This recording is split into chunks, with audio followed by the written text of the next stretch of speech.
The coffee had gone cold hours ago, but Commander Riley Stone kept sipping it anyway. Sleep felt impossible when the deep space sensors kept picking up strange signals from the void. Her ship, the Terra's Pride, drifted silently through the darkness.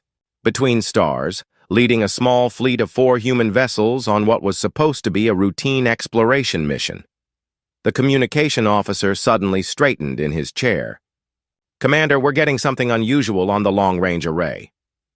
Stone walked over to his station, her boots making soft sounds on the metal deck. The other ships in their small fleet, the New Horizon, Iron Will, and Endurance, maintained perfect formation around them, their crews probably dealing with the same boring routine of deep space travel. "What kind of something?" she asked, looking at the strange pattern scrolling across his screen. "It's definitely artificial, very weak, but it's been repeating the same sequence for, well, it looks like it's been going for a very long time." The young officer touched his controls, and speakers filled the bridge with a haunting series of tones and electronic pulses. Dr. Lisa Wang, their language specialist, hurried over from her station. She had been trying to sleep in the small rest area behind the bridge, but the unusual activity had woken her up. "This is completely unlike anything in our databases. The mathematical patterns suggest it's definitely a language, but the structure is totally alien." Stone felt her heart rate increase. After 30 years of space exploration, humanity had found many strange things among the stars. Unusual planets, bizarre weather patterns, even some simple life forms, but never anything that looked like intelligent communication from another species. "Can we figure out where it's coming from?" Stone asked. Navigation Officer Torres was already working on that problem. "The signal is coming from the Altair system, about 3 weeks away at our current speed. But, Commander, the signal, strength and degradation patterns suggest this transmission is very old, maybe 200 years or more." Wang worked furiously at her computer, trying to break down the alien message. "I'm getting some basic concepts. There are repetitive elements that might be numbers or coordinates. But there's something else. The emotional tone of this message feels desperate." "Emotional tone?" Stone raised an eyebrow. "The way the patterns repeat and intensify. It reminds me of distress calls, but much more complex.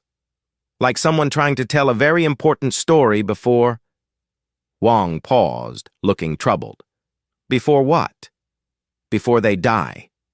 The bridge fell quiet except for the soft humming of life support systems. Stone looked around at her crew. They were all young, eager explorers who had signed up for adventure among the stars. None of them had expected to find something like this. Liu Wei, the fleet's senior scientist, joined them from his laboratory. "Commander, I've been analyzing the signal characteristics. This isn't just a simple message. It's a massive data package, compressed and repeating. Whatever species sent this, they wanted to make sure the information survived for a very long time." Stone walked to the main viewing window, looking out at the stars.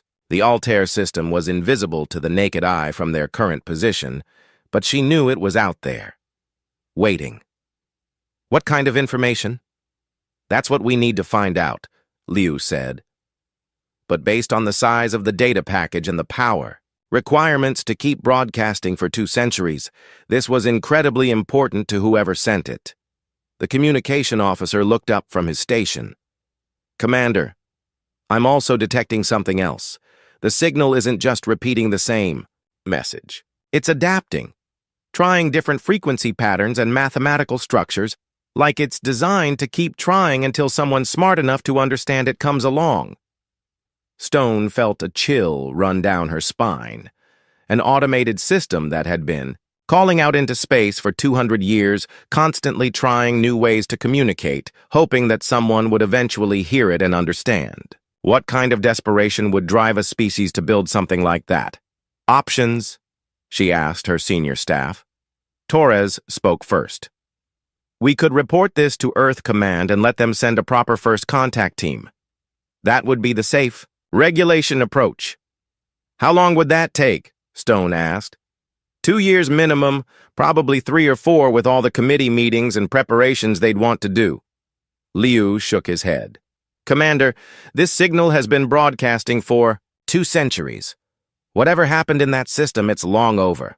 But the fact that we're receiving it at all means we're probably the first ones to get close enough and have the right equipment to detect it. Wang looked up from her translation work. I'm starting to get more fragments. Words that might mean help and remember and genocide. The word hung in the air like a physical weight. Stone closed her eyes for a moment, thinking about the implications. If another intelligent species had once lived in the Altair system, and if something terrible had happened to them, then humanity was looking at the first evidence of interstellar conflict. Commander, the communication officer said quietly, there's one more thing. The signal isn't just coming from one location in the Altair system. I'm detecting relay stations, like they built a whole network to make sure this message would reach as far as possible into space. Stone opened her eyes and looked at her crew.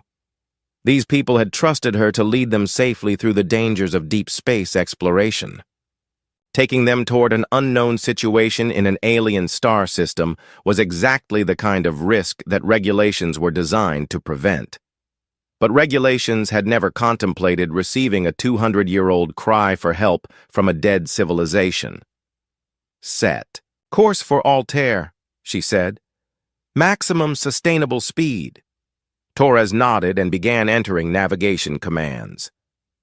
3 weeks, 2 days at full burn, as the Terra's Pride and its escort ships changed course and accelerated toward the mysterious signal? Stone wondered what they would find waiting for them. The message continued its haunting repetition, growing slightly stronger as they approached its source, carrying the hopes and fears of a species that might no longer exist. Whatever had happened in the Altair system 200 years ago, humanity was about to discover that the galaxy was far more dangerous and complex than they had ever imagined. The first thing they noticed was the silence. After 3 weeks of traveling toward increasingly strong alien signals, the sudden quiet felt wrong. Dr. Lisa Wang sat at her communication station, adjusting frequencies and checking equipment, but the mysterious transmission that had guided them across space had simply stopped. Sensor sweep complete, reported Torres from navigation. The Altair system has 6 planets, 3 of which show clear signs of previous habitation. His voice carried a note of amazement mixed with dread. Through the main viewing screen, the human fleet could see what remained of an alien civilization. Massive orbital structures hung like broken jewelry around the second planet, their metal, frameworks twisted and dark.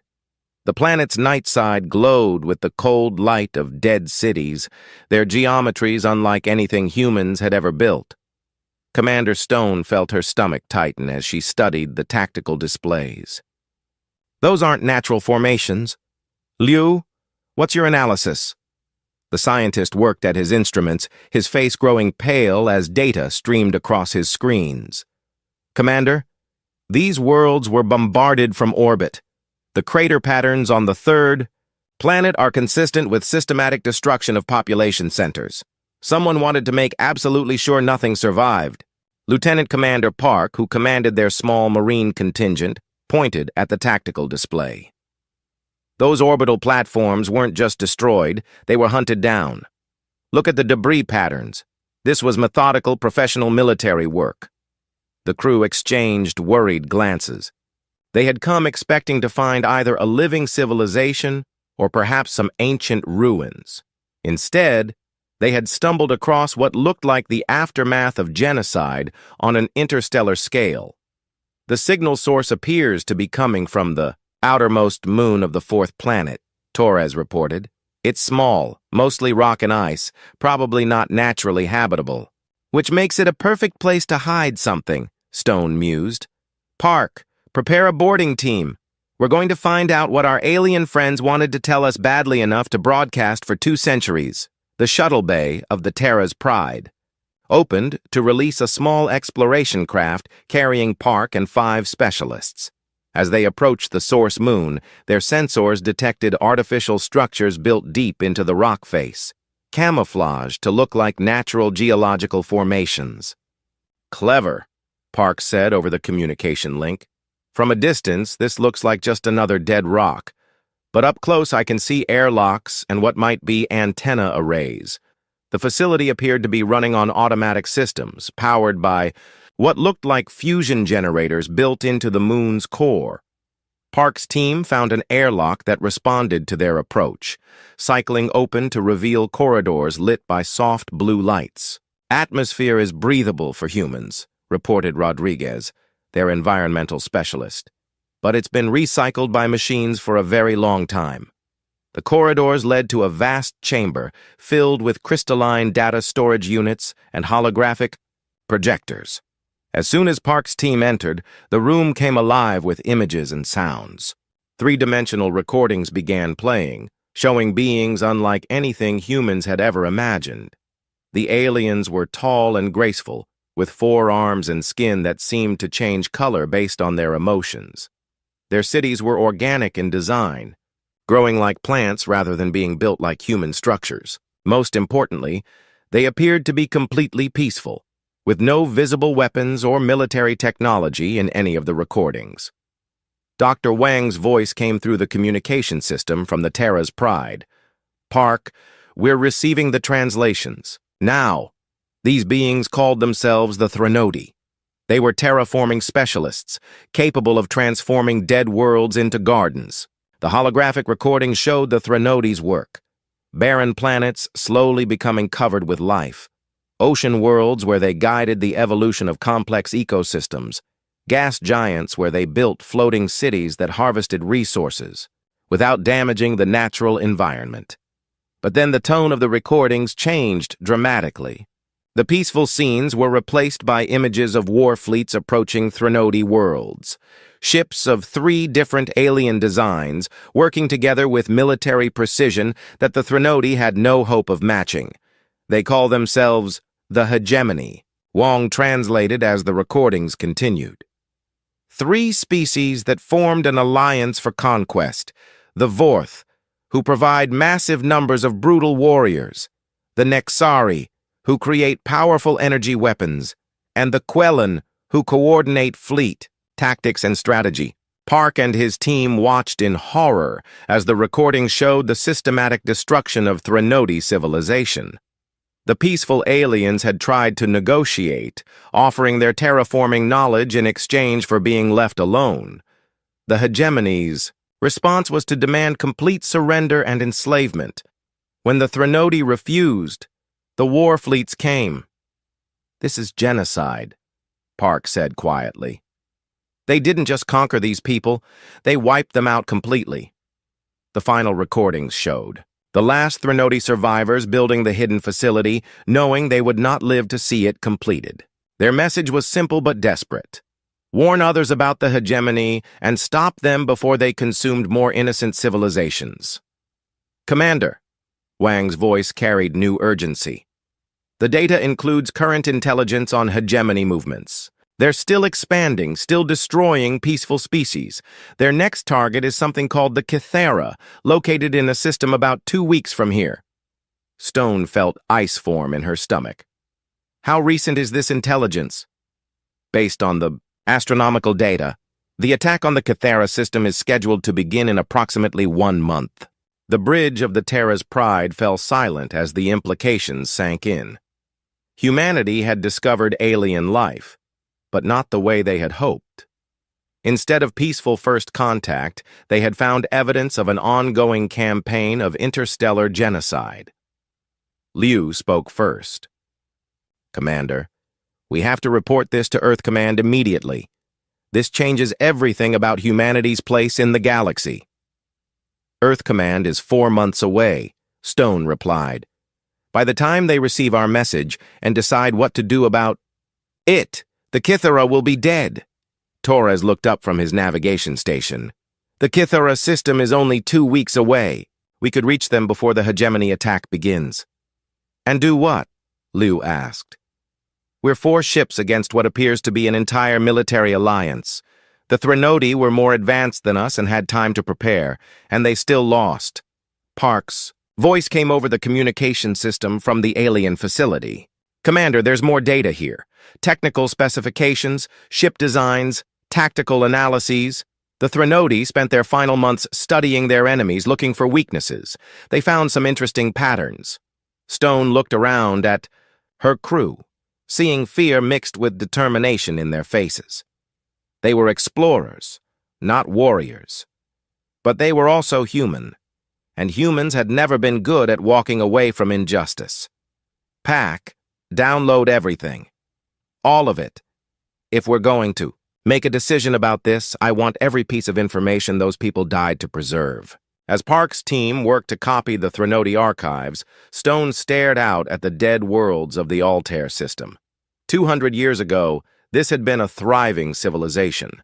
Now it was nothing but ruins and automated messages, a monument to what happened when peaceful species met predators among the stars. The question now was whether humanity would learn from the Threnodi's fate or repeat it. Earth Command's response came exactly as Stone had expected. Return immediately for full debriefing. Do not engage unknown hostiles. Do not initiate first contact protocols. She deleted the message and kept flying toward the Kythera system.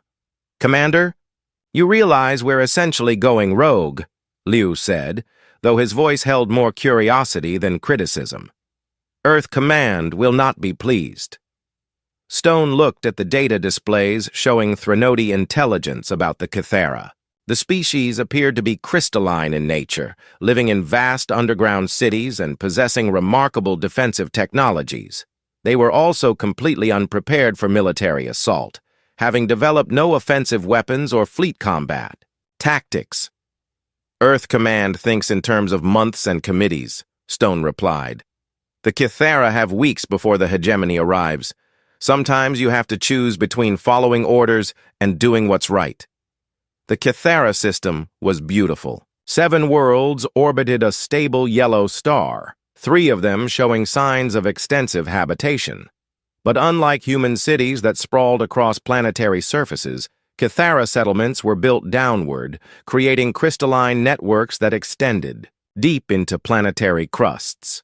Their first contact protocols were unlike anything humans had prepared for.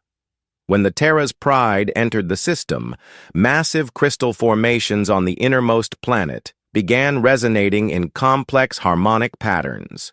The sound was hauntingly beautiful, like music made from living stone. Dr. Wang worked frantically to establish communication. They're using harmonic frequencies to transmit information. It's incredibly efficient, but completely different from electromagnetic communication. Within hours, they had established basic contact. The Kythera were fascinated by the humans, but deeply troubled by the warning about the approaching hegemony. Elder Prime, speaking for the Planetary Council, resonated messages of gratitude mixed with despair. They know the hegemony is coming.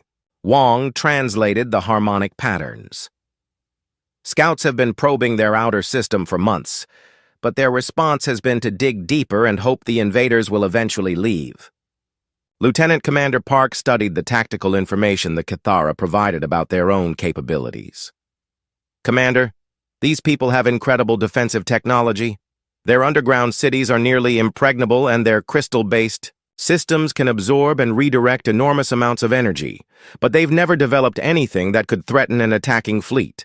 Stone found herself in the strange position of trying to convince an alien species to prepare for war. The Kythera had evolved as a peaceful civilization, building their society around harmony and preservation rather than conflict and destruction. They don't understand the concept of preemptive strike, Wang explained after another long communication session with Elder Prime. To them, attacking someone who hasn't attacked you yet is morally incomprehensible. But the Kythera were also highly intelligent and capable of learning quickly. When Stone's team showed them the Threnodi records of hegemony tactics, the crystalline beings began to understand the true nature of their approaching enemies. The breakthrough came when Liu discovered that Kythera crystal technology could interface directly with human computer systems. Their living crystals could process information and adapt to changing conditions faster than any human artificial intelligence. This changes everything, Park said as he worked with Cathara engineers to link their defensive systems with human tactical databases.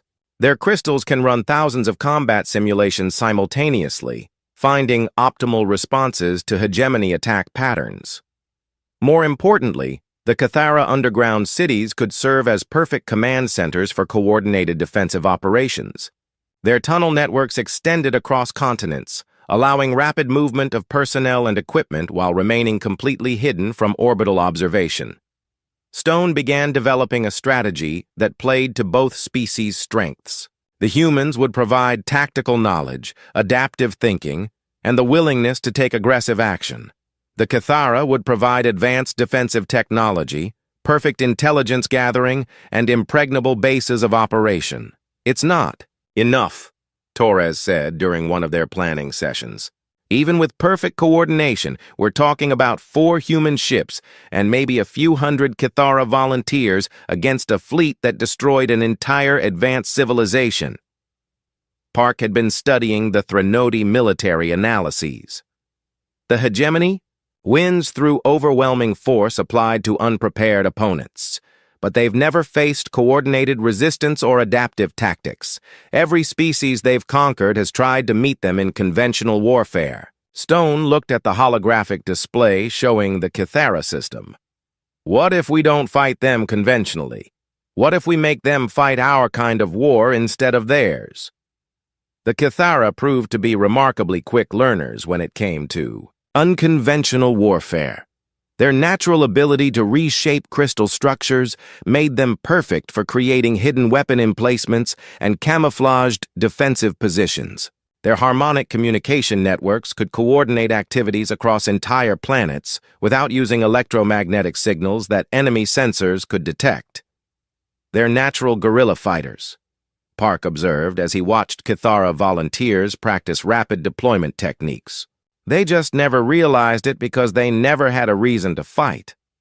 Liu made another crucial discovery while analyzing hegemony ship designs in the Threnody archives. The 3 hegemony species have very different technologies and tactical preferences. The Vorth prefer brute force assaults, the Nexari rely on precision energy weapons, and the Quellan coordinate everything from heavily defended command ships. "Meaning?" Stone asked. "Meaning their alliance is based on complementary strengths, but those same differences could be turned into weaknesses if we can force them to operate outside their preferred tactical doctrines." Wang looked up from her analysis of hegemony communication intercepts. "There's something else. The alliance appears to be held together by continuous success and shared spoils. The Threnody data suggests there's significant tension between the 3 species when operations don't go as planned." Stone began to see the outline of a strategy that might actually work. The Cathara's defensive capabilities could deny the hegemony. The quick victory they expected. Human tactical flexibility could keep the invaders off balance and unable to use their preferred strategies. And if the battle lasted long enough, the internal tensions within the hegemony alliance might become critical weaknesses. "We're going to turn the entire system into a trap," Stone explained to Elder Prime during their final planning session before the hegemony arrived. "Not a trap designed to destroy them, but one designed to exhaust them and force them to make mistakes." Elder Prime's harmonic response carried notes of both hope and fear. The Cathara had committed themselves to fighting for survival, but they still struggled with the concept of deliberately causing harm to other beings. Stone understood their reluctance. Humans had their own moral qualms about warfare, but they also had a long history of choosing to fight when the alternative was extinction. As the combined human-Cathara forces made final preparations, long-range sensors detected the first hegemony scout ships entering the outer system. The war was about to begin, and everyone involved knew that failure would mean not just military defeat, but the complete destruction of another peaceful civilization. The question now was whether 4 human ships and their new crystalline allies could accomplish what no other species in the galaxy had managed. stopping the hegemony's seemingly unstoppable expansion across the stars. The hegemony arrived like a plague of metal locusts, 53 warships dropping out of faster-than-light travel in a perfect formation that spoke of centuries of coordinated conquest. Admiral Vox of the Quellan surveyed the Kithara system through his flagship's sensors, expecting to find the same pattern as always, a peaceful species cowering in their cities, waiting for inevitable destruction. Instead, his sensors showed him empty space and silent planets. Where are their defense? Fleets? Growled Commander Thack of the Vorth, his massive frame filling the communication screen with scarred flesh and predatory hunger. The intelligence reports indicated they possessed significant technological capabilities. Perhaps they fled, suggested Nexari fleet leader Yinth, her elegant features displaying the cold contempt her species held for any beings who chose flight over fight. Many species abandon their worlds when they detect our approach. But Admiral Vox had not survived 300 campaigns by underestimating opponents. Something felt wrong about this system. The planets showed clear signs of habitation, yet there were no orbital platforms, no defensive formations, no desperate communication attempts to negotiate surrender. "Deploy scout formations," he ordered. "Full sensor sweeps of all inhabited worlds." That's when Commander Riley Stone sprang her first trap. The Iron Will materialized from the shadow of an asteroid, launching every missile in its arsenal at the closest Vorth heavy cruiser before disappearing back into the debris field. The attack lasted 12 seconds and destroyed a ship that had participated in the conquest of 14 worlds. "Contact!" Thack roared over the communication channels. "Unknown vessel using primitive kinetic weapons, pursuing!" 3 Vorth destroyers broke formation to chase the Iron Will, following it deeper into the asteroid field, where Lieutenant Commander Park had spent 2 weeks placing hidden mines and weapon platforms. The destroyers died in sequence, torn apart by explosions that seemed to come from the rocks themselves. Admiral Vox studied the tactical displays with growing unease. Primitive kinetic weapons suggested a species that hadn't developed advanced energy shields, but the tactical execution was far more sophisticated than anything they had encountered from primitive civilizations. "Nexari squadrons, begin orbital bombardment of the 3rd planet," he commanded. "Standard genocide protocols." That's when Elder Prime activated the Kithara defensive networks. The planet's surface erupted with crystalline formations that rose like flowers made of living stone. Each crystal caught and redirected the Nexari energy beams, turning the bombardment into a light show that illuminated the planet without causing significant damage.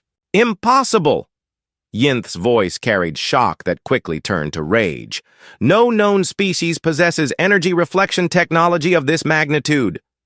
Stone watched the battle unfold from the New Horizons command center, buried 3 kilometers beneath the surface of the 4th planet.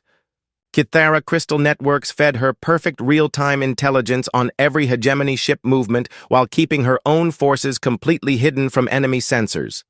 "Phase 2, she commanded. The Endurance, humanity's supply ship, revealed itself near the system's outer edge, broadcasting what appeared to be a desperate distress call. When a squadron of Quellan interceptors moved to investigate, the supply ship opened like a flower to reveal hidden weapon batteries and launched a swarm of automated attack drones. The Quellan ships found themselves fighting an opponent that split into dozens of smaller threats, each one adapting its tactics in real time based on their responses. Half the squadron was destroyed before they realized they were fighting artificial intelligences programmed with human combat doctrines. "What species are we facing?" Admiral Vox demanded, as his carefully planned assault dissolved into chaos. The answer came when Stone broadcast a message on all hegemony frequencies. Her image appeared on their screens, clearly alien to all 3 species, but radiating the kind of calm confidence that spoke of dangerous competence. "I am Commander Riley Stone of the human fleet Terra's Pride." You are trespassing in Cathara space and committing acts of aggression against a peaceful species under our protection. Withdraw now, or face the consequences." The three hegemony commanders reacted exactly as Stone had hoped they would. Thak laughed with bloodthirsty amusement, Yinth responded with cold disdain, and Admiral Vox began calculating tactical adjustments for fighting an unknown opponent. Humans, Vox mused. Not in our intelligence databases. Probably a recently spacefaring species attempting to play protector. He was partially right. Humanity had only been exploring interstellar space for 50 years. But those 50 years had been spent learning hard lessons about survival in a dangerous galaxy, and humans had always been remarkably good at adapting other species' technologies to their own purposes. The Terra's pride revealed itself by firing every weapon it possessed at the Hegemony flagship. The massive Quellan vessel's shields absorbed the attack easily, but the assault served its real purpose, drawing the entire enemy fleet into a pursuit that led them directly into the Cathara system's inner planets. That's where Stone's real trap waited. The Cathara had spent 2 weeks reshaping their crystal networks into a 3-dimensional maze of sensor reflections and energy redirections. Hegemony ships found their targeting systems confused by false readings, their communications disrupted by harmonic interference, and their movements channeled into kill zones where concentrated firepower could overwhelm even advanced shields. More importantly, the extended battle was forcing the 3 hegemony species to operate outside their preferred tactical doctrines. Vorth ships designed for direct assault found themselves fighting an enemy they couldn't pin down. Nexari energy weapons proved less effective against opponents who used superior mobility rather than attempting to match firepower. Quellan coordination began breaking down as their communication networks struggled with interference they had never encountered before. "These humans fight like nothing we have ever seen," reported Fleet Leader Yinth, after losing her 3rd ship to what appeared to be an empty patch of space. "Their tactics adapt faster than our responses can compensate." Commander, Thak was having his own problems. His warriors excelled at close-quarters combat, but the humans refused to engage in the kind of direct confrontation where Vorth advantages would be decisive. Instead, they struck from concealment, destroyed isolated targets, and disappeared before retaliation was possible. "Cowards!" he roared. "Face us in honest battle." Stone's response came in the form of coordinated attacks on 6 different Vorth vessels simultaneously. Each attack used different tactics: mines, drones, manned fighters, and even kamikaze runs by automated decoy ships. The variety made effective defense impossible, and half the Vorth fleet was crippled within an hour. Admiral Vox found himself fighting a war he didn't understand against an enemy that seemed to treat military doctrine as a starting point rather than a fixed set of rules. Every time his forces adapted to human tactics, the humans changed their approach completely. Worse, the strain of extended combat was beginning to show cracks in the Hegemony alliance.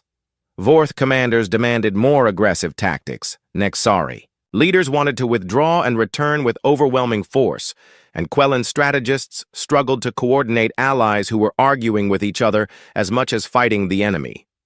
"Sir," his tactical officer reported, "we're receiving communication, intercepts from human command networks. They appear to be coordinating with the Cathara defenders, using their crystal technology to process tactical information faster than our computers can match."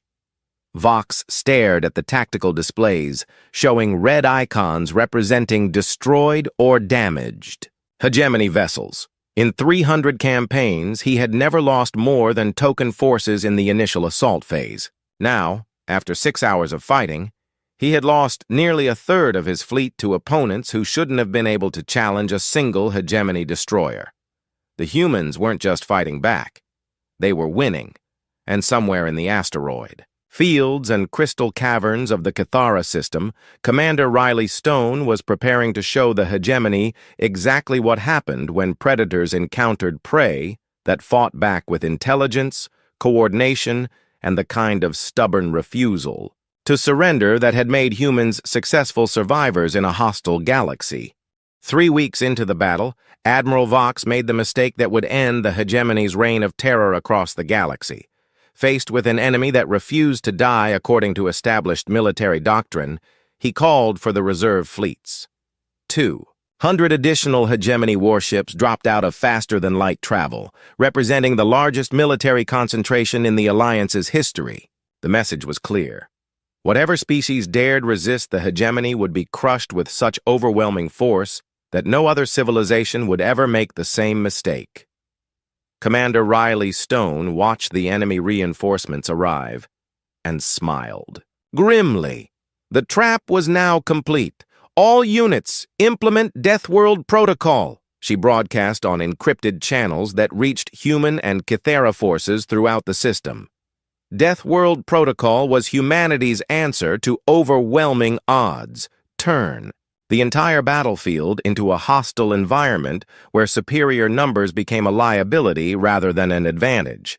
The concept came from humanity's own violent history, refined by 50 years of dangerous deep space exploration. The first phase began with the Kythera crystal networks. Elder Prime had spent 3 weeks learning to think like a human military. Commander and the crystalline being had proven remarkably good at it.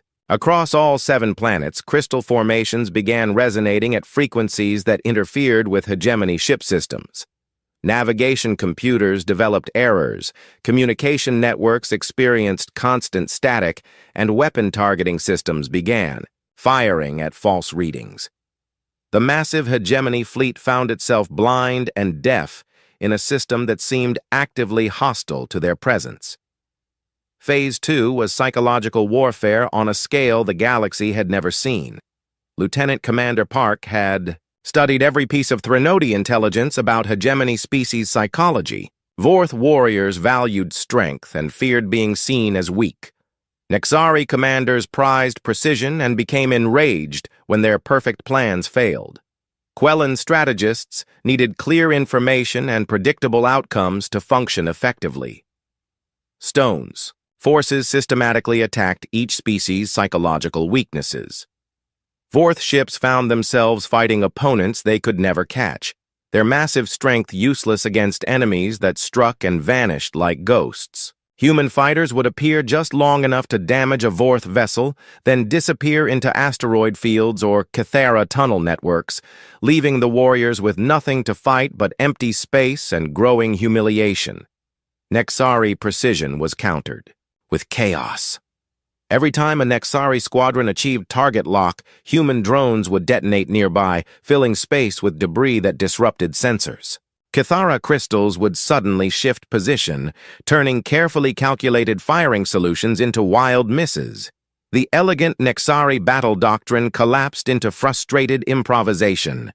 Quellan coordination was broken by information warfare. Human hackers, aided by Kythera computational abilities, fed false data into hegemony communication networks. Orders became confused, unit positions were misreported, and the careful tactical coordination that had conquered dozens of worlds dissolved into friendly fire incidents and tactical blunders. Phase 3 was the killing blow, turning the hegemony's greatest strength into their ultimate weakness. Sir, Admiral Vox's tactical officer reported with barely controlled panic, "We're losing ships faster than we can track. The enemy appears to be everywhere at once, using tactics we can't predict or counter." Vox stared at his displays in disbelief. 200 ships should have been able to crush any resistance through sheer firepower. Instead, his massive fleet was being carved apart by enemies that seemed to multiply every time he destroyed one of their vessels. The truth was simpler and more terrifying than he realized. Stone had turned the entire Kythera system into a weapon, using humanity's greatest advantage, adaptability, to create a form of warfare that the hegemony couldn't comprehend, much less counter. Human ships would attack, retreat into Kythera. Tunnel networks emerge somewhere completely different, and attack again with entirely new tactics. Kythera defenders would coordinate perfect ambushes, disappear underground, and pop up behind hegemony formations that thought they had achieved tactical superiority.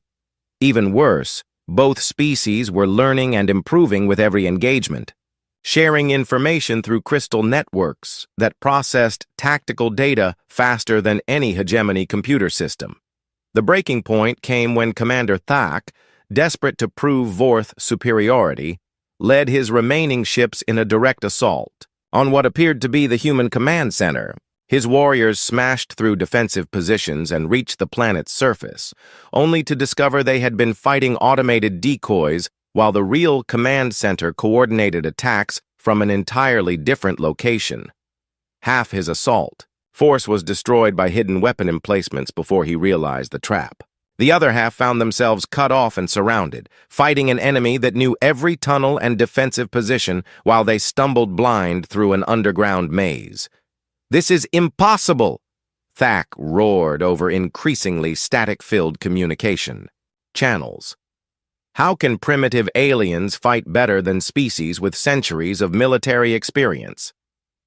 The answer came from an unexpected source, Fleet Leader Yinth, whose Nexari forces had suffered the heaviest losses. "They're not primitive," she transmitted on a channel that reached all 3 hegemony commanders. "We've been fighting the assumption that any species we hadn't encountered before must be inferior. These humans and their Kithara allies represent something we've never faced, a coordinated defense by species that learned warfare specifically to counter our tactics." Admiral Vox felt a cold certainty settle in his mind as he analyzed the battle statistics. In 4 weeks of fighting, the hegemony had lost over half their total fleet strength, not just damaged, completely destroyed, with no hope of recovery or repair. Meanwhile, human and Kithara forces seemed to be getting stronger, not weaker. Every destroyed human ship was replaced by new tactics that made their remaining vessels more effective.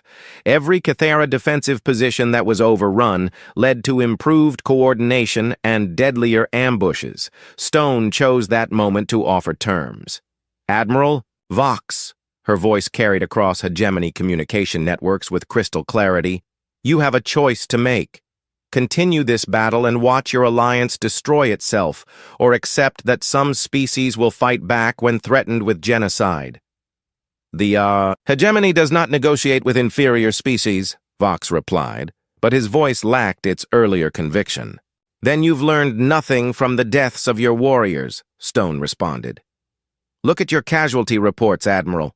Look at the coordination failures between your 3 species. Look at how this battle is tearing your alliance apart." He was right, and Vox knew it. The strain of extended combat against an adaptive enemy was revealing every crack in the hegemony's foundation. Vorth commanders blamed Nexari precision for being too slow to adapt. Nexari leaders criticized Quellan coordination for being too rigid. Quellan strategists accused both allied species of tactical incompetence. The final blow came when Lieutenant Commander Park led a boarding action against Vox's flagship itself.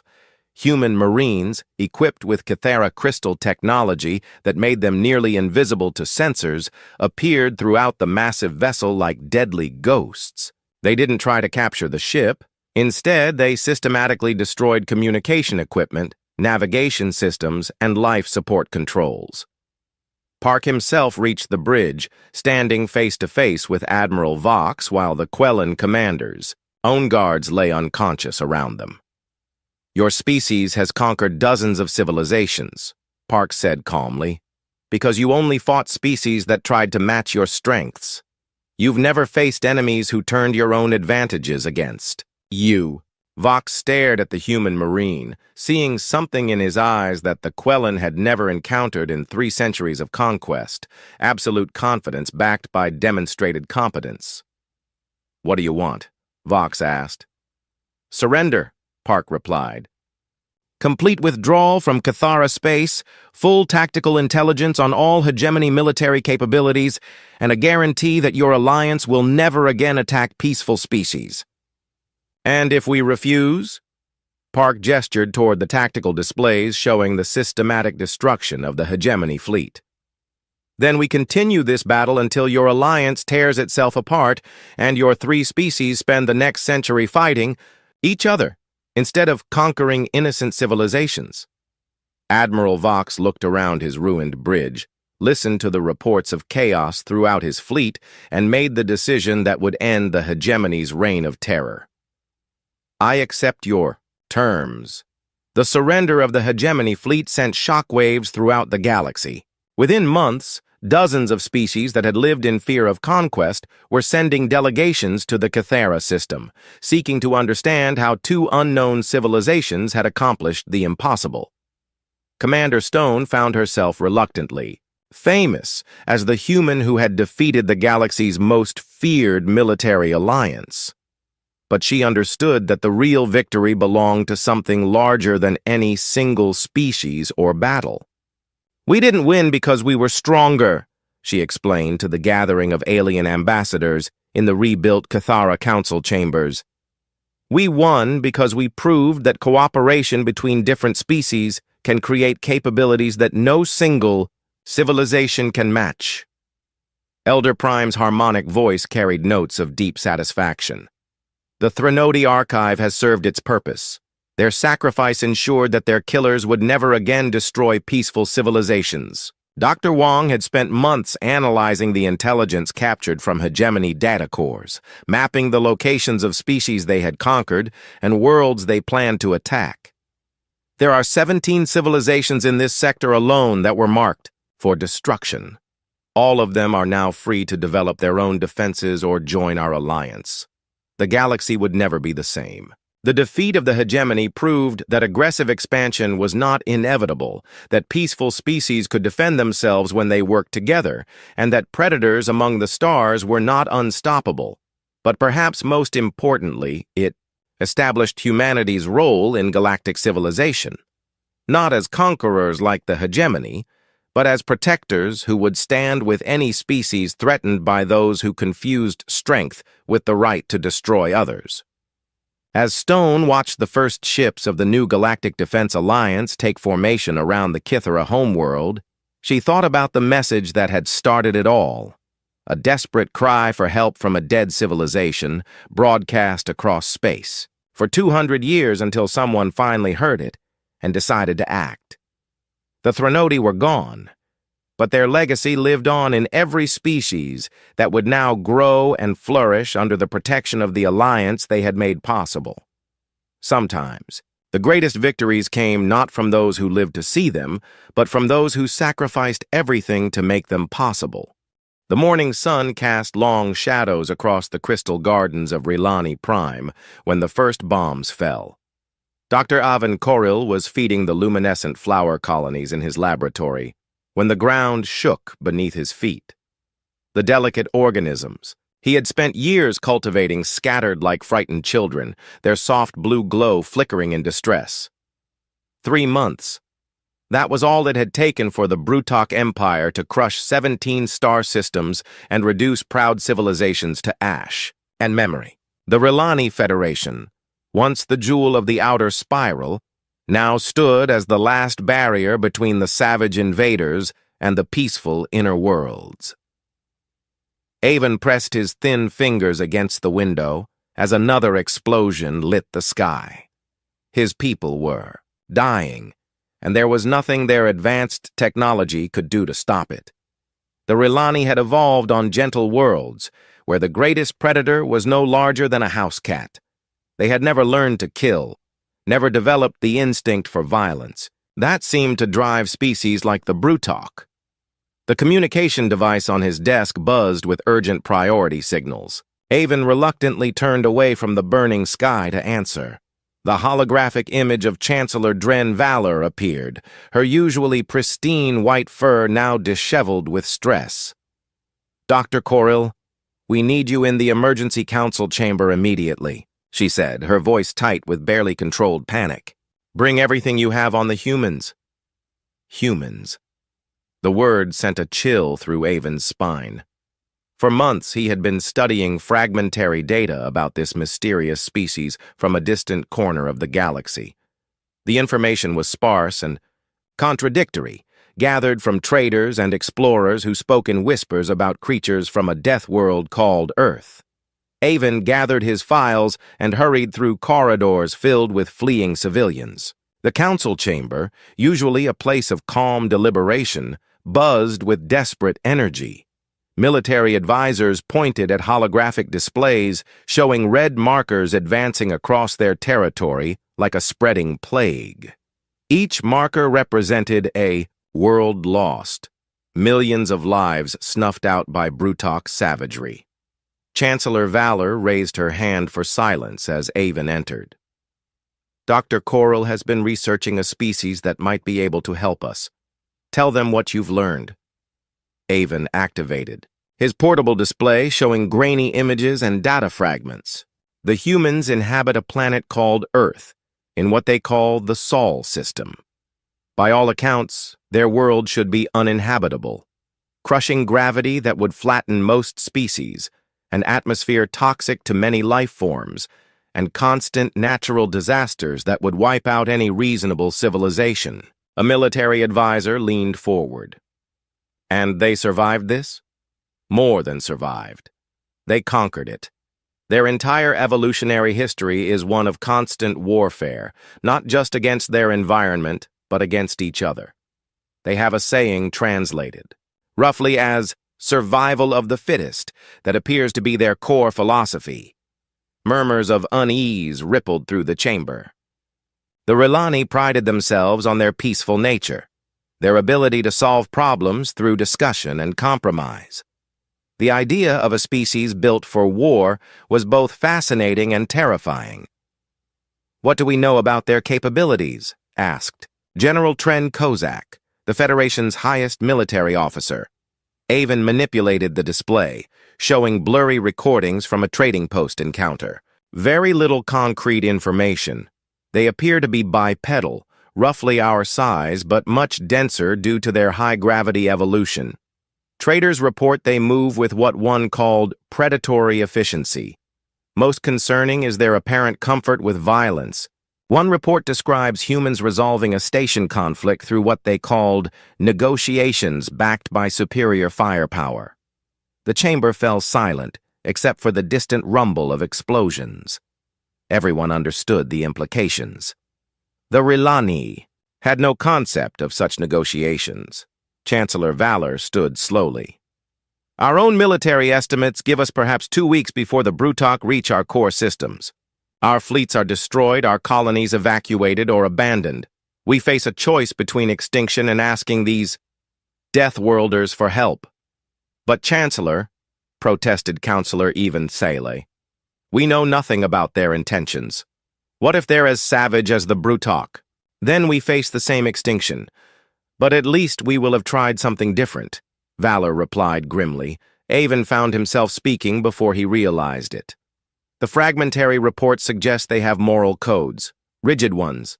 The trading post incident was resolved with minimal casualties, and the humans apparently helped rebuild damaged sections afterward. They may be violent, but they seem to distinguish between enemies and innocents.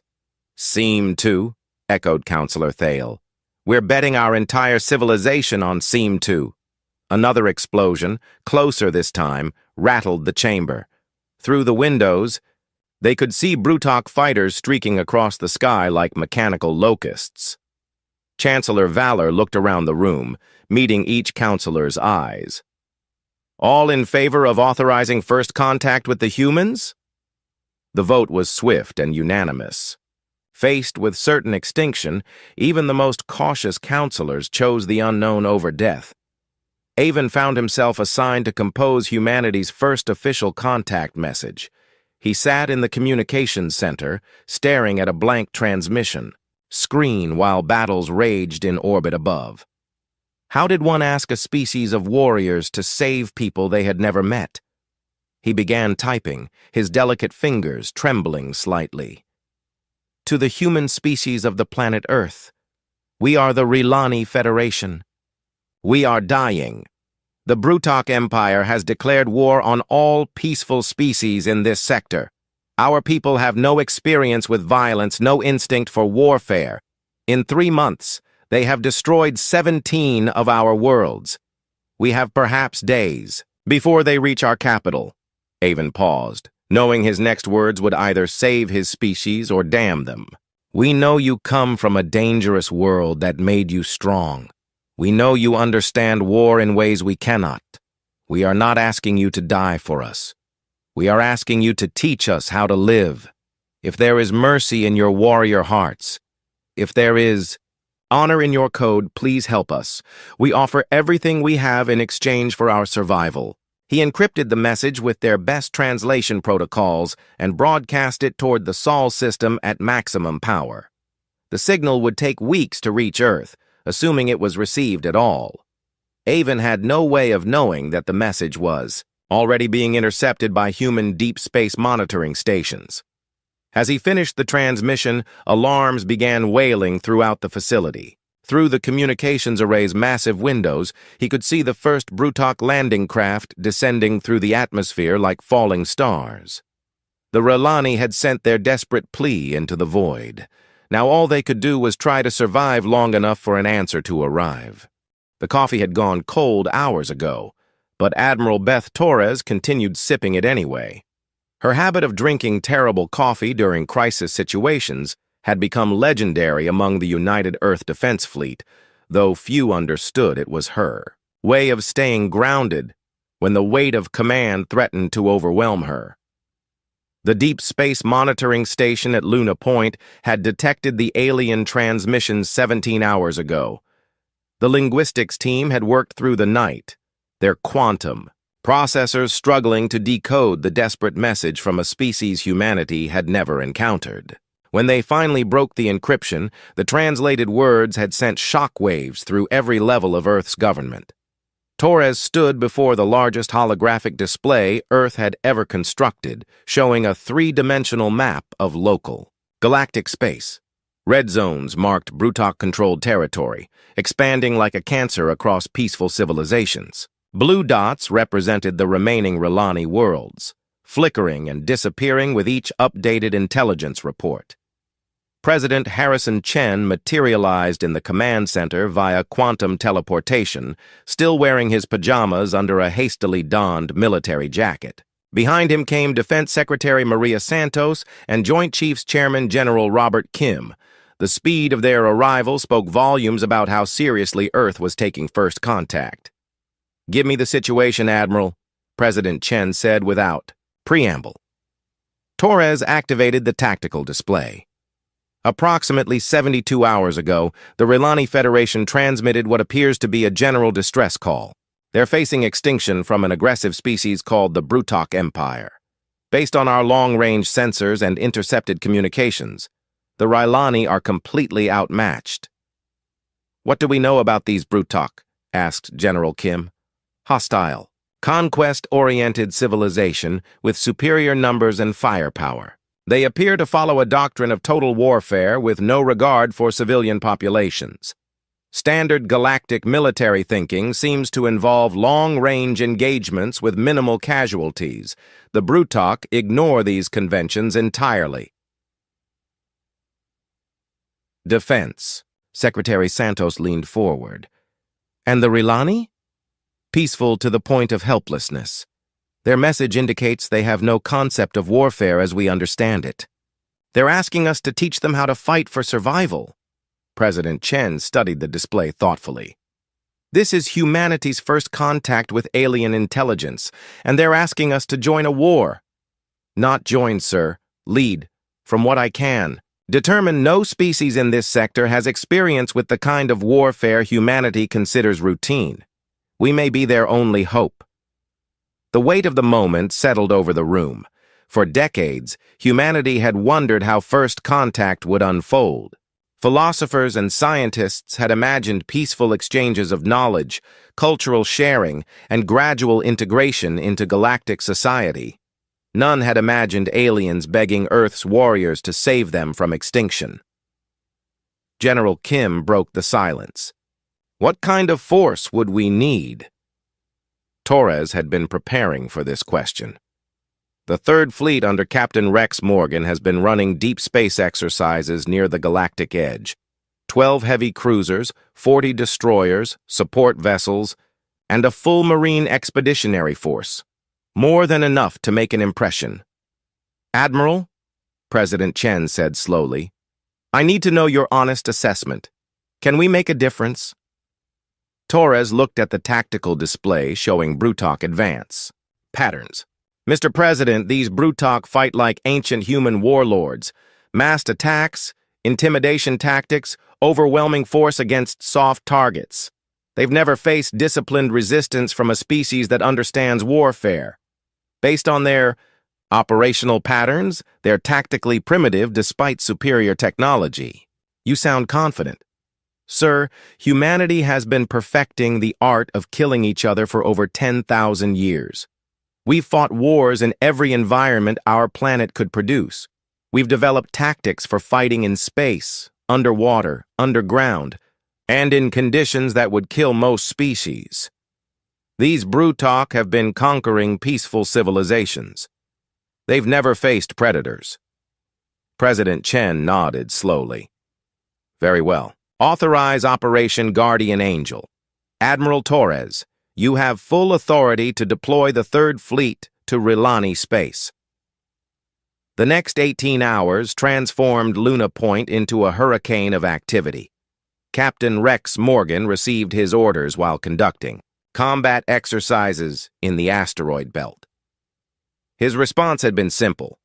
Finally, something worth fighting for. The UES Retribution, humanity's most advanced dreadnought, became the operation's flagship.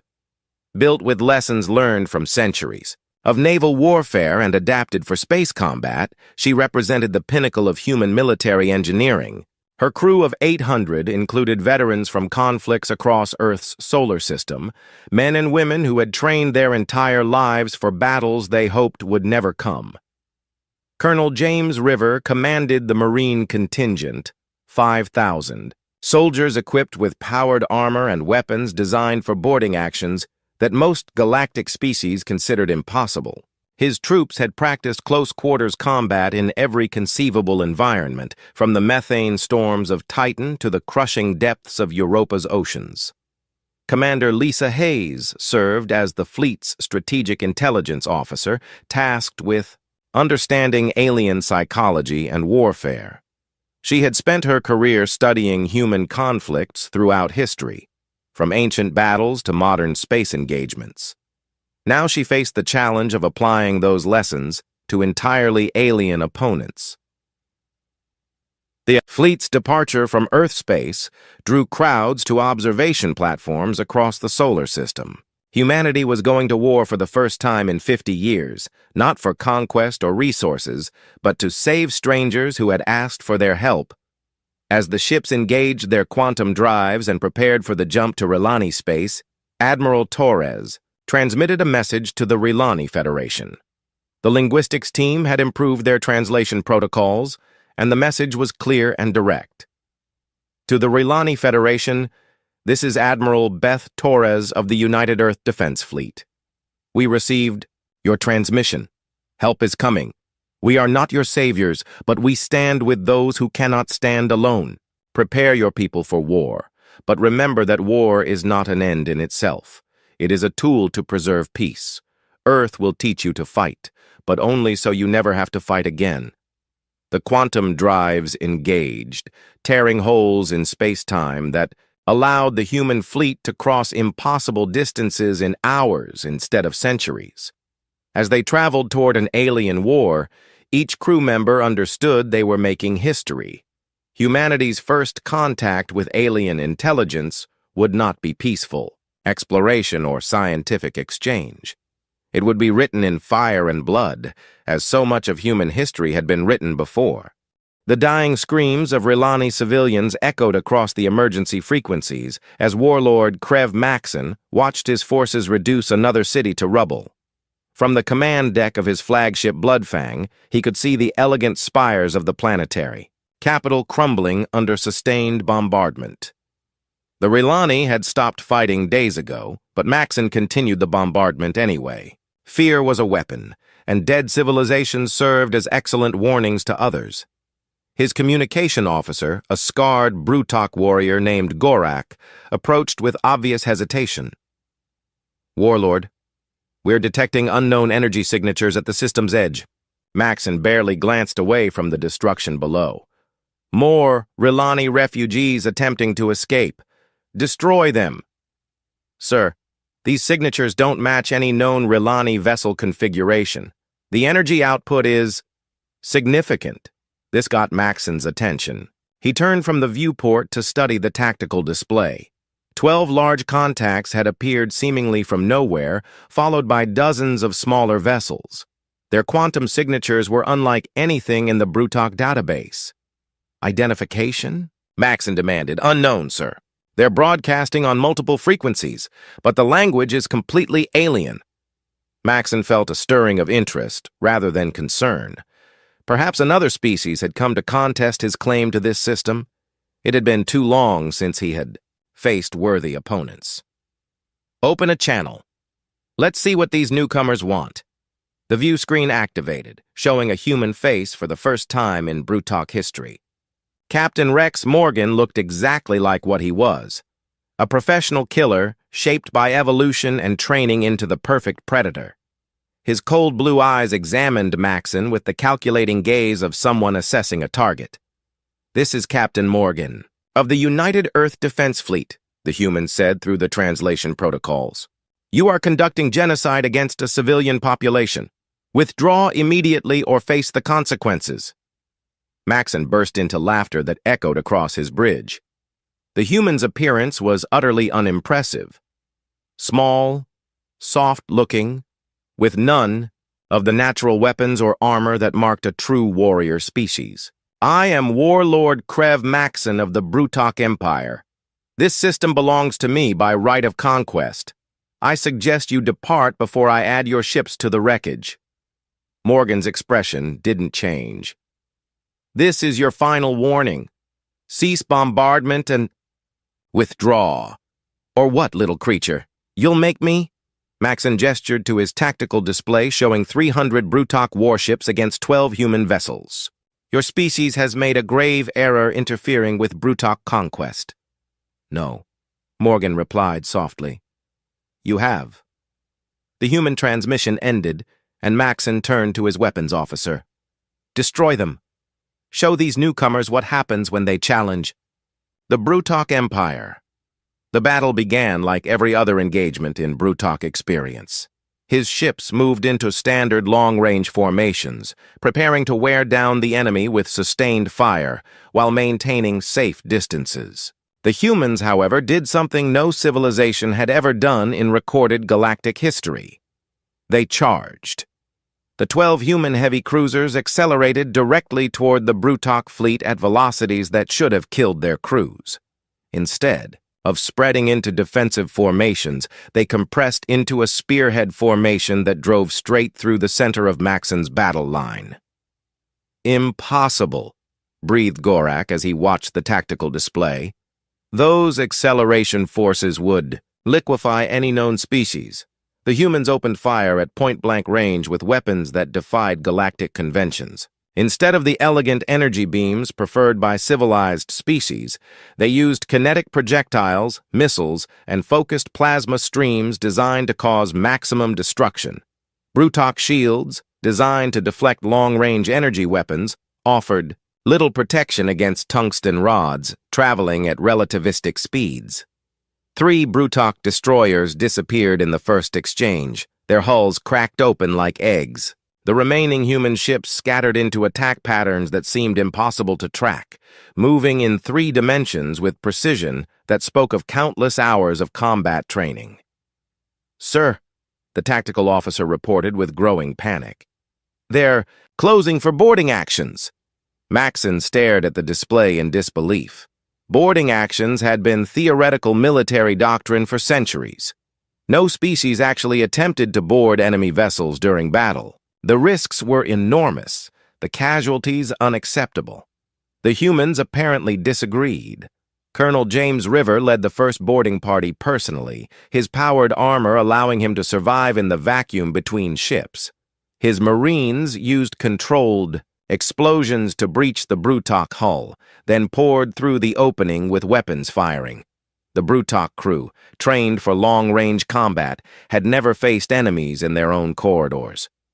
River moved through the ship like a force of nature, his armor sensors tracking every Brutok soldier while his weapons eliminated them with mechanical precision. His troops advanced in perfect coordination, using tactics developed in the cramped corridors of space stations and underground bunkers on Earth. The Brutok discovered that their superior size and natural weapons meant nothing in close combat, against enemies who had evolved to hunt creatures far larger and more dangerous than themselves. Human tactics assumed the enemy would be stronger, faster, and more heavily armed. They compensated with superior coordination, better equipment, and an absolute refusal to retreat. Within 30 minutes, the first Brutok warship had surrendered. Within an hour, 5 more had fallen to boarding parties. The remaining Brutok fleet began to withdraw in confusion and growing terror. Maxon watched his forces retreat and felt something he hadn't experienced in decades: genuine fear. These humans fought like nothing he had ever encountered. They showed no regard for acceptable casualties, no respect for the established rules of civilized warfare. "Warlord," Gorak reported, "the humans are transmitting to all vessels." Captain Morgan's face reappeared on the view screen. This time, however, his expression had changed. The cold assessment was gone, replaced by something far more dangerous. Controlled fury. "Warlord Maxon, you have 10 minutes to order the complete withdrawal of your forces from this system. Any ship that remains will be destroyed. Any ship that fires on civilian targets will be hunted down and eliminated regardless of where it flees. This is not a negotiation." Maxon tried to summon his usual arrogance. "You dare threaten the Brutok Empire? We have fleets beyond counting, armies that span 100 worlds. Then you'll have plenty of targets for us to practice on," Morgan replied. "But you're going to start learning today that genocide has consequences." 9 minutes. The transmission ended, leaving Maxon staring at a tactical display that showed his remaining forces fleeing in disorder. For the first time in his career, he gave the order to retreat from a battle he might have won through sheer numbers. As the Brutok fleet withdrew from Rilani space, emergency channels across the sector carried the news. The humans had arrived, and everything had changed. Species that had cowered before Brutok might were now watching recordings of human marines boarding enemy ships in the middle of battle. In the Rilani capital, Dr. Avin Koril watched the human ships establish protective orbits around his world. The creatures he had summoned were everything he had feared, and more than he had dared to hope. They were indeed killers from a death world. But they were his killers now. The news spread across the galaxy like wildfire through a dry forest. The Brutok Empire, unstoppable conquerors who had crushed 17 civilizations in 3 months, had been defeated by 12 ships crewed by unknown aliens from the galactic rim. Species that had hidden behind locked borders for months now watched their emergency communication networks with growing amazement as reports poured in from every corner of Brutok space. Commander Lisa Hayes stood in the intelligence center of the UES Retribution, surrounded by holographic displays showing the rapidly changing tactical situation. The victory at Rilani Prime had been just the beginning. Word of the human intervention had reached occupied Rilani colonies, and desperate resistance movements were emerging from hiding to fight alongside their unexpected saviors. "Commander," called Lieutenant Davis from the communications station, "we're receiving transmission from the Nalori Collective. They're requesting immediate military assistance. The Brutok are threatening to execute civilian hostages if they don't surrender their core worlds."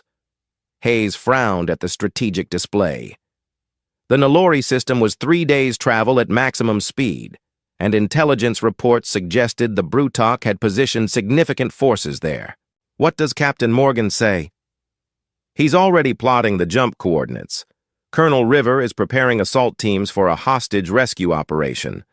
Dr. Avon Coral observed this exchange with continuing amazement.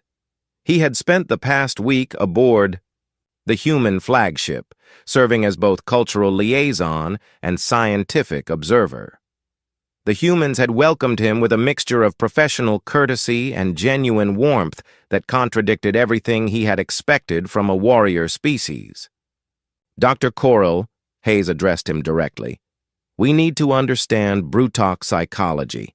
Based on your research, how will they respond to losing face this badly? Avon consulted his portable database, cross-referencing human tactical assessments with his own observations of Brutok behavior patterns. In my analysis, they will likely become more desperate and unpredictable. Brutok culture is built around dominance through superior violence. Your victory challenges their fundamental worldview. So they'll escalate, Hayes concluded. Almost certainly, but they may also make mistakes. Brutok tactics depend on intimidating opponents who fear death more than dishonor. You have shown them enemies who fight harder when threatened. Hayes nodded thoughtfully. Captain Morgan needs to hear this. The Bridge of the Retribution had become the de facto command center for an expanding liberation campaign. Captain Rex. Morgan stood before the main display, studying intelligence reports from across the sector, while his officers coordinated with resistance movements on a dozen worlds. Captain, Hayes reported, Dr. Coral believes the Brutok will escalate their tactics in response to our victories. Morgan didn't look away from the display. How so? Avon stepped forward, his translator working to convert his rapid speech into human language.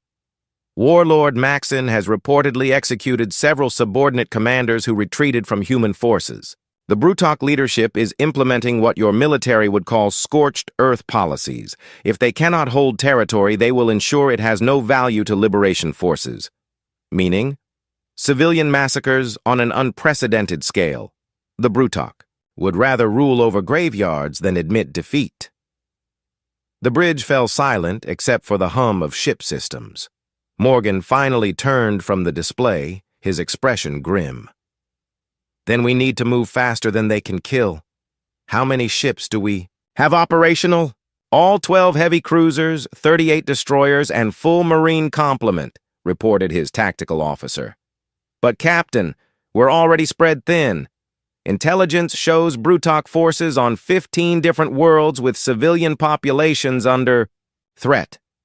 Then we divide the fleet. Hayes, I need you to identify priority targets based on civilian population density and strategic value. River, can your Marines handle simultaneous operations across multiple systems? Colonel River, attending the briefing via holographic projection from the Marine barracks, nodded grimly. My people have been training for exactly this scenario.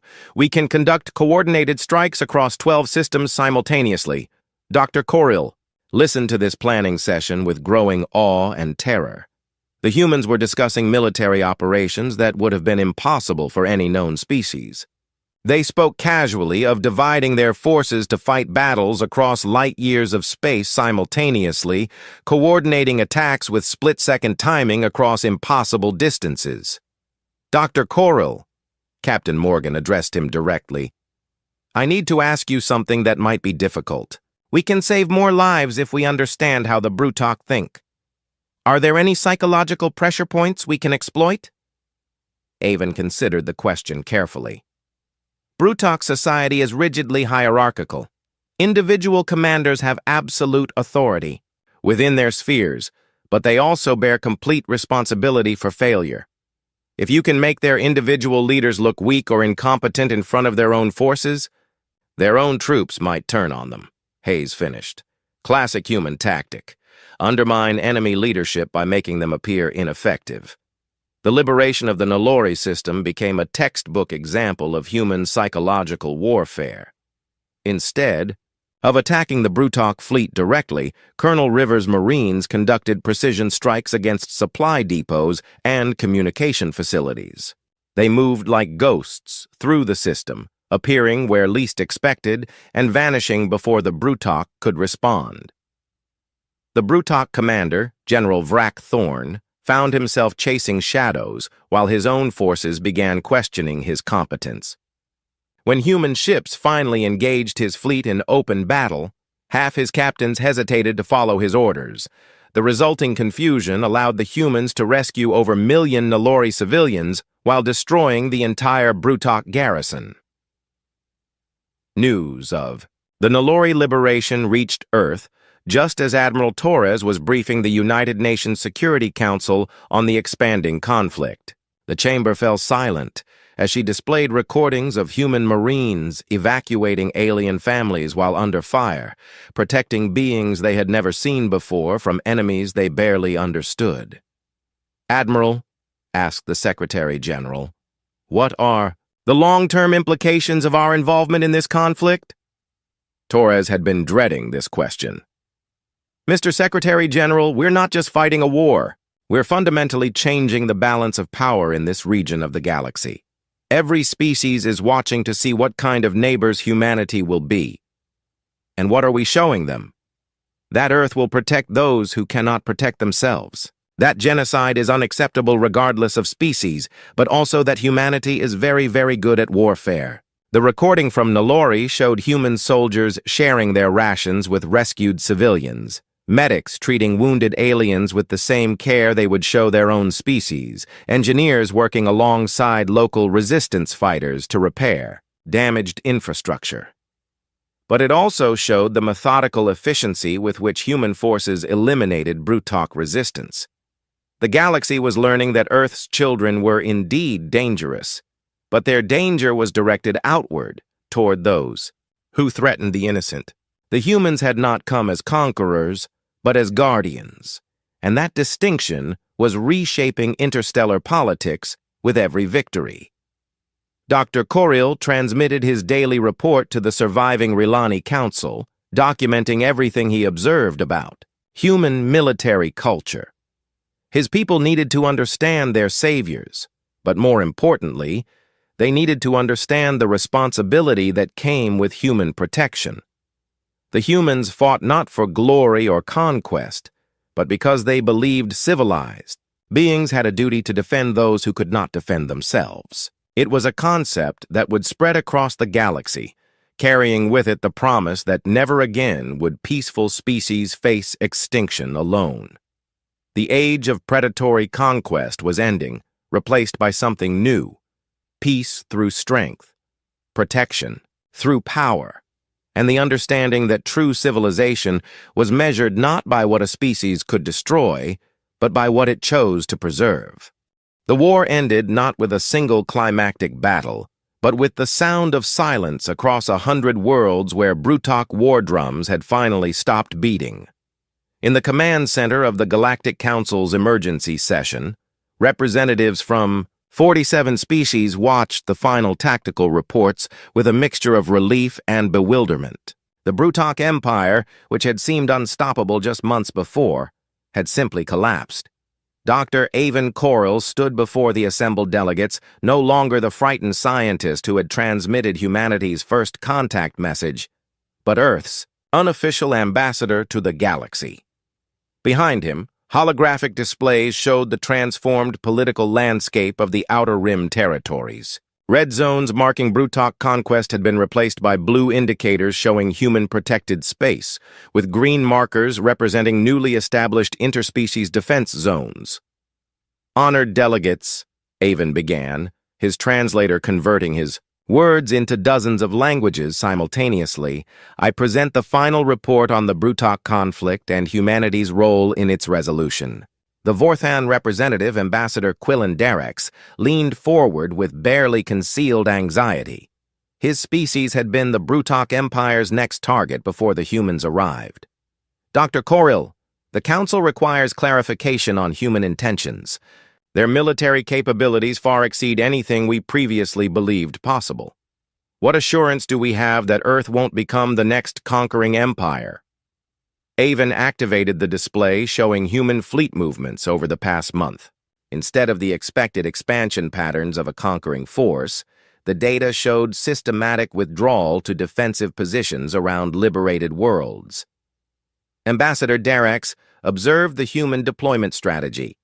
They could have claimed every former Brutok territory.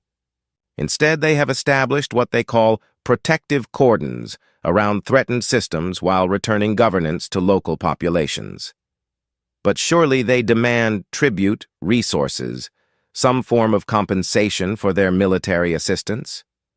Pressed Counselor Even Thale, Avon's own colleague from the Rilani delegation. None. The humans have actually provided reconstruction assistance to damaged worlds. Their engineers work alongside local populations to rebuild infrastructure. Their medical teams treat wounded civilians regardless of species. They ask for nothing beyond cooperation in establishing mutual defense agreements. The chamber erupted in confused discussions. The concept of military intervention without conquest was so foreign to galactic thinking that many delegates struggled to comprehend it. Species across the galaxy had watched in amazement as human forces liberated world. After world then simply left, turning control back to the original inhabitants. Admiral Beth Torres materialized in the chamber via quantum hologram, her image sharp enough to show the fatigue lines around her eyes.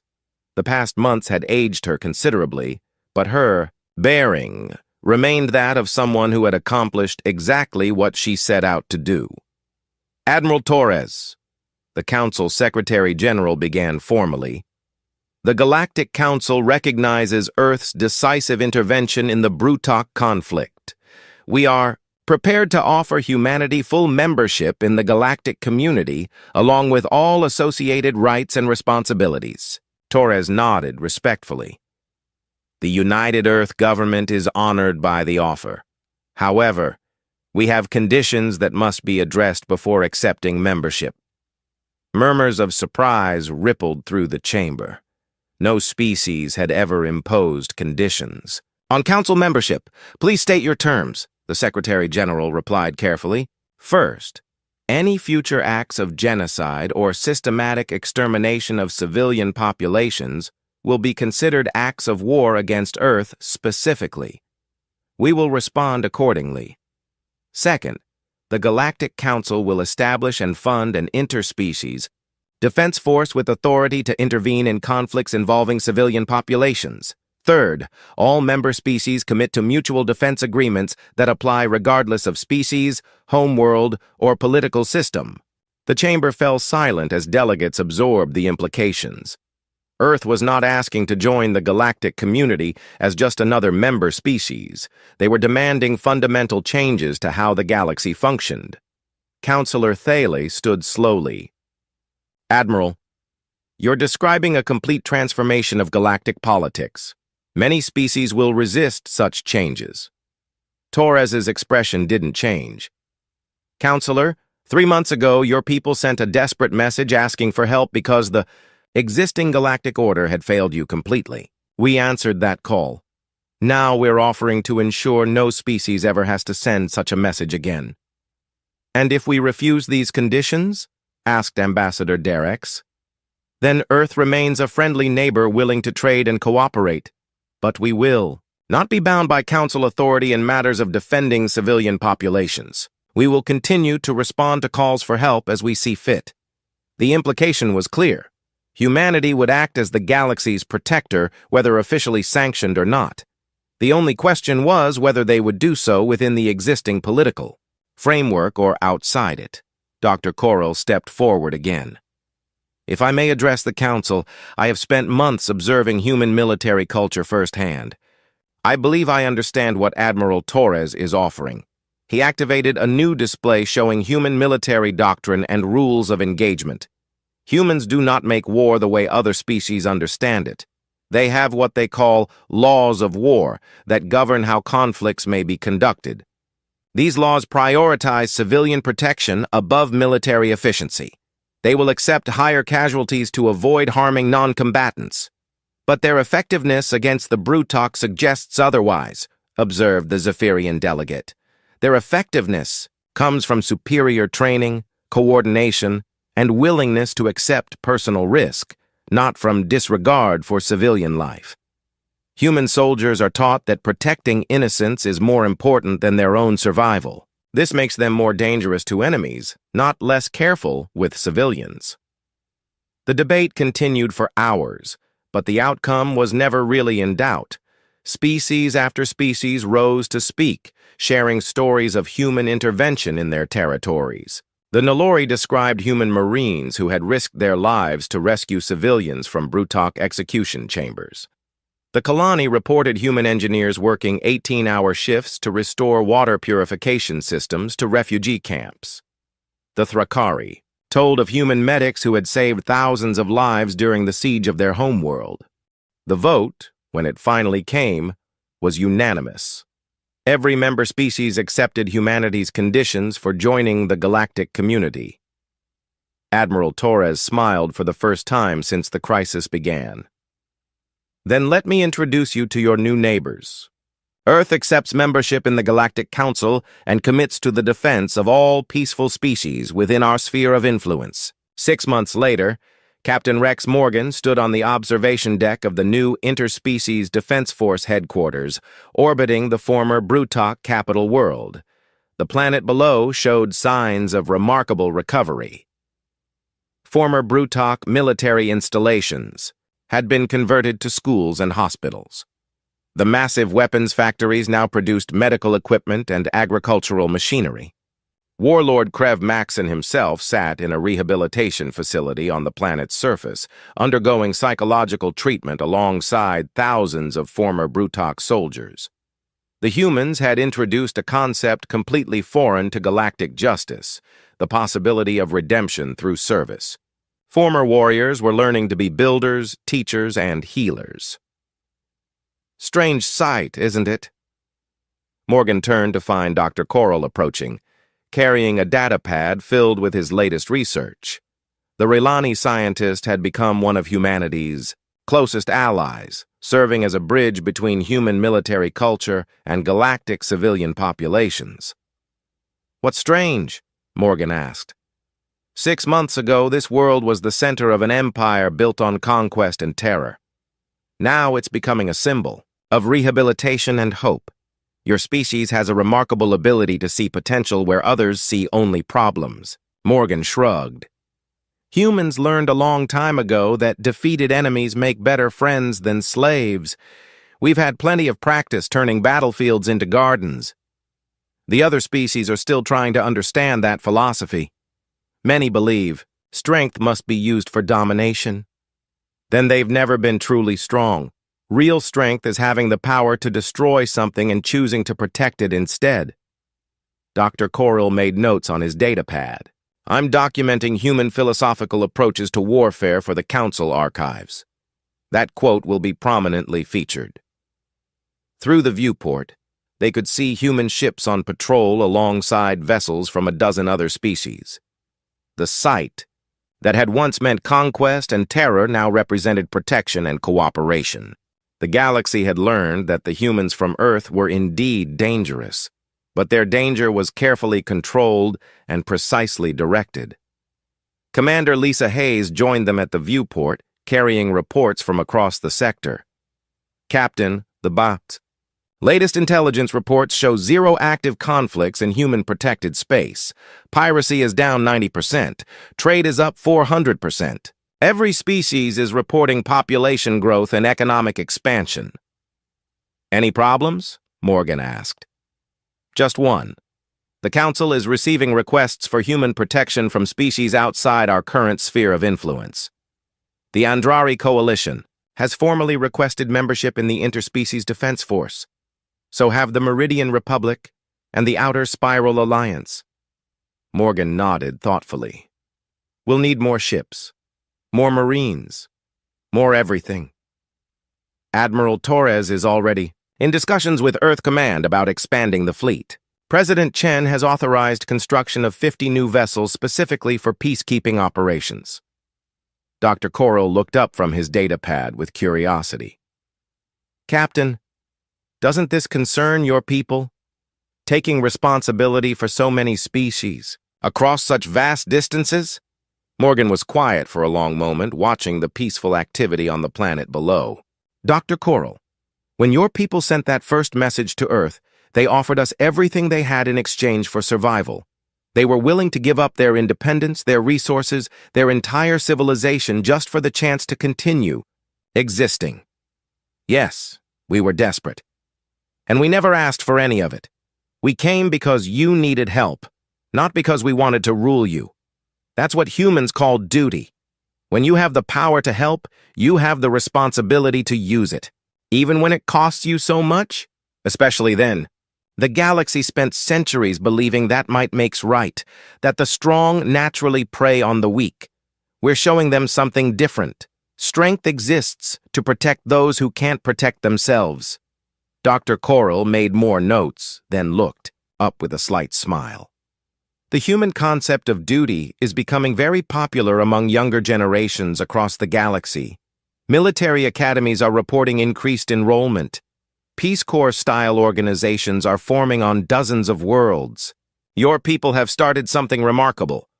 Commander Hayes activated her communication device. Captain, incoming transmission from Admiral Torres. Priority Alpha. Admiral Torres's hologram appeared in the observation lounge, her expression serious but not grim. Captain Morgan, we've received another first contact situation.